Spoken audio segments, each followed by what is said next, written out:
শেরপুরে সুদের টাকার জন্য বাড়িঘরে হামলা ও ভাঙচুরের ঘটনা ঘটেছে। এ ঘটনায় আহত হয়েছেন নারীসহ ৯ জন। গেল রাতে শহরের পশ্চিম শেরি এলাকায় এ ঘটনা ঘটে।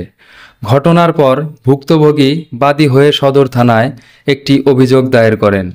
ভুক্তভোগীরা জানান, শহরের চাপাতলী দক্ষিণপাড়া এলাকার দাদন ব্যবসায়ী ডালিম মিয়ার কাছে সুদের ওপর ১০,০০০ টাকা নেন পশ্চিম শেরিপাড়া এলাকার সাজু মিয়া।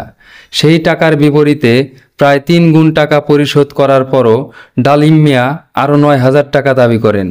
এ ঘটনার জেরে গেল রাতে ডালিম মিয়া সহ অন্যরা সাজু মিয়ার ভাড়া বাড়ি ও তার শ্বশুরবাড়িতে হামলা চালিয়ে ৫টি ঘরের বেড়ার ক্ষতি করে।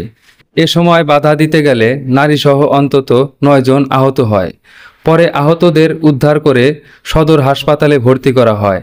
এ ঘটনায় ভুক্তভোগী বাদী হয়ে সদর থানায় একটি লিখিত অভিযোগ দায়ের করে। এদিকে ঘটনাটি নিয়ে তদন্ত চলেছে বলে জানিয়েছে সদর থানার ভারপ্রাপ্ত কর্মকর্তা এমদাদুল হক।